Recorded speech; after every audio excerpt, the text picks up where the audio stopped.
So, salamat sa Diyos at nagkita-kita po tayong muli. Tunghayan po natin ang mabuting balita ng Panginoon ayon kay San Mateo, Kabanata 16, talata 13 hanggang 20. Nang dumating si Jesus sa lupain ng Cesarea ng Pilipos, tinanong niya ang kanyang mga alagad, sino raw ang anak ng tao ayon sa mga tao? At sumagot sila, ang sabi po ng ilan ay si Juan Bautista kayo. Sabi naman ng iba, si Elias kayo. At may nagsasabi pang si Jeremias kayo o isa sa mga propeta. Kayo naman, ano ang sabi ninyo? Sino ako? Tanong niya sa kanila. Sumagot si Simon Pedro, kayo po ang Kristo, ang anak ng Diyos na buhay. Sinabi sa kanya ni Jesus, mapalad ka Simon na anak ni Jonas, sapagkat ang katotohanan ito'y hindi inihayag sa iyo ng sinumang tao, kundi ng aking amang nasa langit. At sinasabi ko naman sa iyo, ikaw ay Pedro, at sa ibabaw ng batong ito ay itatayo ko ang aking iglesia, at hindi makapananaig sa kanya kahit ang kapangyarihan ng kamatayan. Ibibigay ko sa iyo ang mga susi ng kaharian ng langit. Ang ipagbawal mo sa lupa ay ipagbabawal sa langit, at ang ipahintulot mo sa lupa ay ipahintulot sa langit. At mahigpit niyang tinagubilinan ang kanyang mga alagad na huwag sabihin kanino man na siya ang Kristo. Mga kapatid ko, ay Kristo ang mabuting balita ng Panginoon. Pinupuri ka namin, Panginoong Kristo. Palakpakan po natin ang pagkabasa ng kanyang salita. Sabi ulit sa katabi mo, salamat sa Diyos.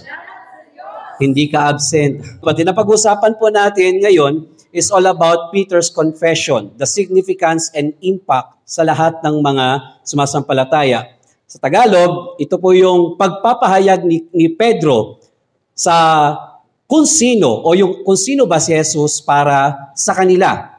Nung tinanong ng Panginoong Jesus yung kanyang mga alagad, sino daw siya according sa iba? No? Sino ba ako? According sa mga taong nag-uusap-usap, na mga nagmamarites, kukuro-kuro. Kasi gusto niyang malaman kung nagpe-pay attention ba itong mga alagad sa kung ano yung pagkakilanlan ng mga tao sa paligid kung sino siya. Ngayon, ang sabi daw ng mga tao, siya daw ay isang propeta. Sabi naman ng iba, siya daw si Elias na muling nabuhay. Kaya ibinali ng Panginoong Jesus, o sige, yan yung akala ng tao. Yan yung sinasabi ng tao patungkol sa akin. Ngayon, sino naman ako ayon sa inyo? So medyo personal naman yung tinatawag na pagtatanong ng Panginoong Hesus sa kanyang mga alagad. Minsan, kailangan nating itanong yan sa ating pong sarili bilang pagpapaalala. Sabi nyo nga, pagpapaalala. Pagpapaalala, sino ba si Jesus sa buhay natin? Amen? Ano naging impact, mga kapatid, ng confession ni Pedro sa lahat ng mga sumasampalataya, especially sa ngayon, mga kapatid? Una, nalaman natin yung revelation of divine identity ni Kristo. Nalaman natin na si Kristo pala hindi lang pala tao. Hello? Peter's confession marks a pivotal point in Jesus' ministry. Up until this moment, ang Panginoong Jesus ay nagpe-perform ng miracles and teaching, but His true identity had not been explicitly revealed. Mga panahong yon, marami nang ginawang himala, pero para sa mga tao, ang Panginoong Hesus sa gumagawa ng himala, nile-level lang ng mga tao na siya po ay isang propeta lang. Although isa ito sa mga trifold ministry ng Panginoong Hesus, yung prophet, king, and priest. Yun yung trifold ministry ng Panginoong Hesus na naibahagi sa atin sa pamagitan ng ating pong bautismo. Ngayon, sa pagiging propeta, yun lang ang kilala ng mga tao. Pero, nung si Pedro ay bumukas yung kanyang bibig, you are the Messiah, sabi niya, the Son of the living God, ang anak ng Diyos na buhay. He affirms Jesus as His divine nature, mga kapatid, and recognizes Him as the long-awaited Savior. So, ni-recognize ni Pedro sa pamagitan ng banal na Espiritu, ni-reveal sa kanya na ito na yung tagapagligtas, ito na yung Kristo. This declaration, itong kanyang confession, mga kapatid, it deepens the understanding of Jesus' mission and underscores His fulfillment of Old Testament prophecies. So, itong confession na ito, itong declaration ni Pedro ito, mga kapatid, ay nagpalalim pa ng pagpapaunawa sa atin na siya na nga yung matagal nang hinihintay na tagapagligtas. Wala nang iba. Siya na yung matagal nang hinihintay na Kristo.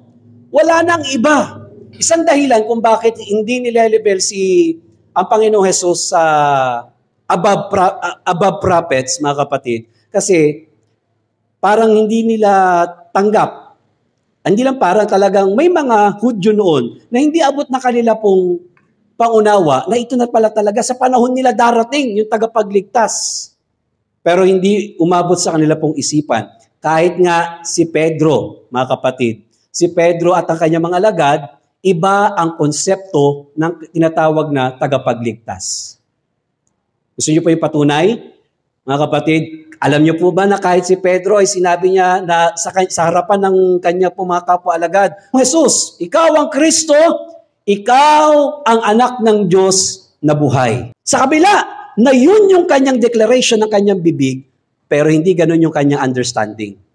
Verse 21 up to 22, ipinahayag ng Panginoong Jesus yung kanya pong pagpunta sa Jerusalem. Doon na siya uusigin. Pagkatapos doon, nung sinasabi yun ng Panginoong Jesus sa kanyang mga alagad, sinikreto ni Pedro itong Panginoon.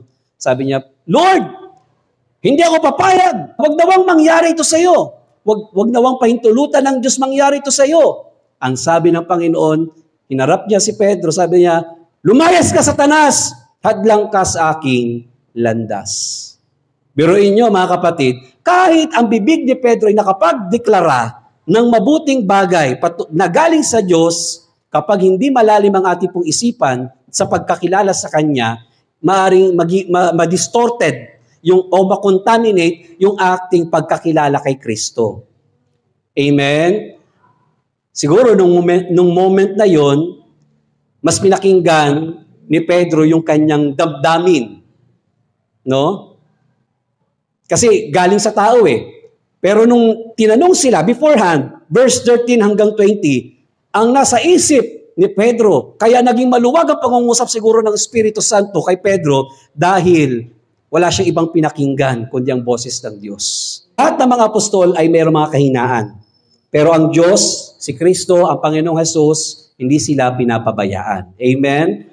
Palakpakan po natin ang Panginoon. So this is the revelation of His divine identity. Kaya nga, ang Panginoon ay hindi lang tao.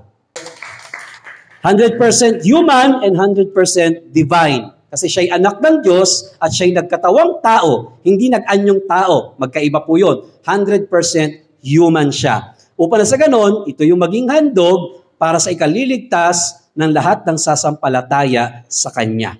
Dalawa, mga kapatid, anong naging impact nito sa atin? Ito ang naging pundasyon ng ating pong Kristiyanong pananampalataya or the foundation of Christian faith, mga kapatid. So, importante kasi alam mo yung pinaniniwalaan mo. Na si Kristo ay taong totoo at Diyos na totoo. Pag tuwing Sunday, mga kapatid, lagi po natin nire-recite yung creed, yung sumasampalataya ako sa Diyos amang makapangyarihan sa lahat, na may gawa ng langit at lupa. Maliwanag dapat nakadokumento yung ating pong pinaniniwalaan. Sumasampalataya ako kay Jesucristo, isang anak ng Diyos, Panginoon nating lahat. Nagkatawang tao siya, ayan na. Lalang ng, yun ang ating pong pinaniniwalaan. Kaya nga, nakadocument yan lahat. May credo tayo sa Nicene Creed, kasi yung Apostles' Creed, medyo yung brief. Yung Nicene Creed, medyo dinitalye pa, mga kapatid.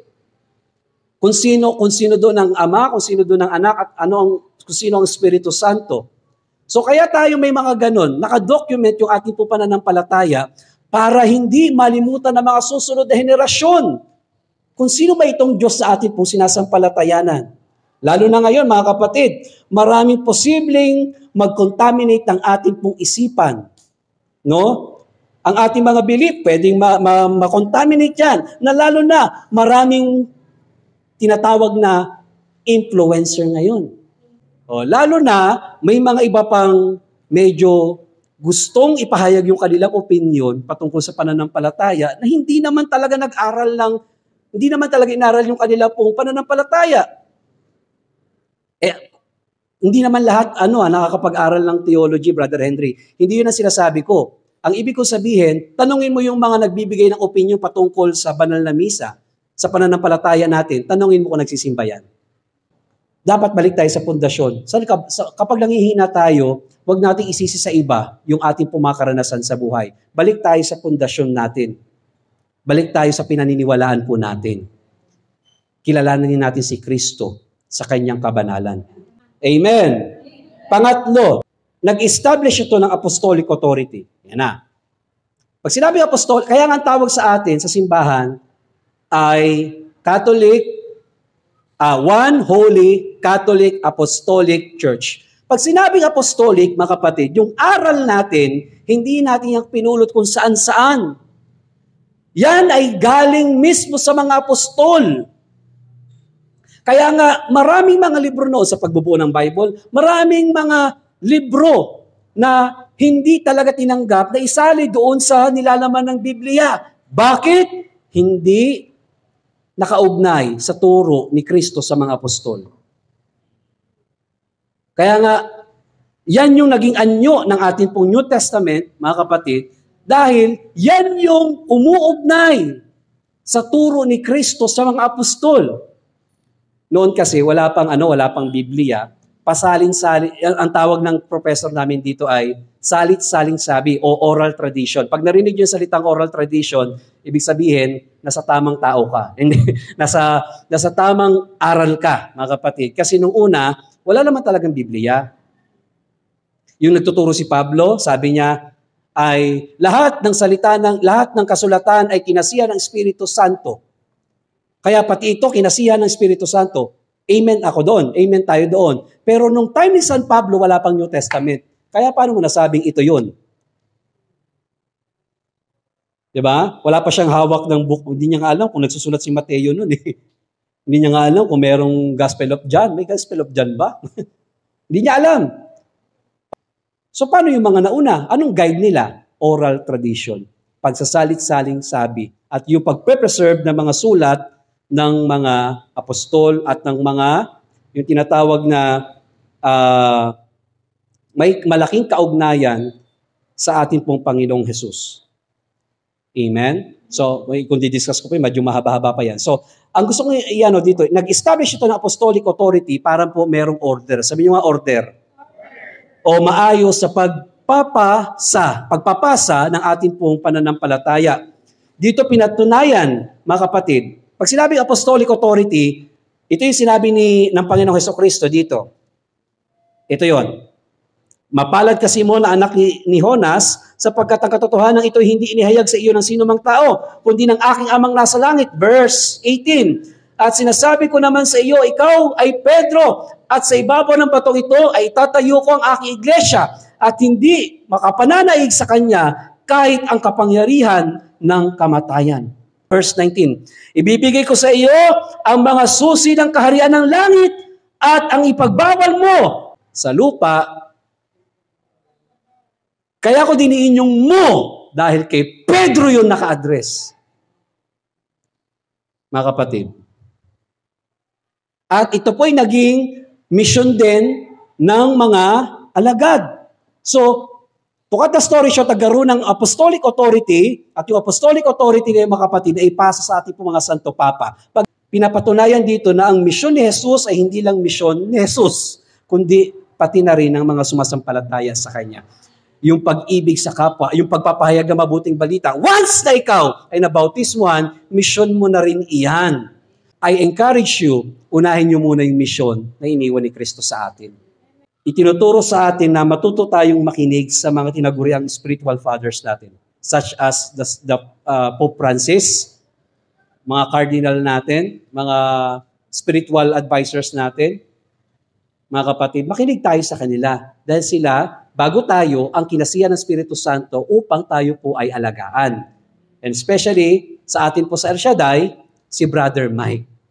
So, yan po yung impact, mga kapatid, sa atin po nung confession ni Pedro na si Jesus, ang anak ng Diyos sa buhay, ang Kristo. Nagkaroon ito ng malaking pagkilala sa identity ni Kristo bilang bilang anak ng Diyos at ito'y naging pundasyon po natin. Kaya naging matatag ang simbahan po natin dahil sa paniniwalang Diyos si Jesus. At higit sa lahat, mga kapatid, yung misyon ni Kristo ay hindi na misyon niya mismo, kundi misyon ng lahat ng sasampalataya sa Kanya. Kaya nga may apostolic authority para i-delegate o ipasa sa atin ng mga susunod na henerasyon yung misyon ni Kristo na dapat nating i-fulfill hanggang sa siya'y dumating.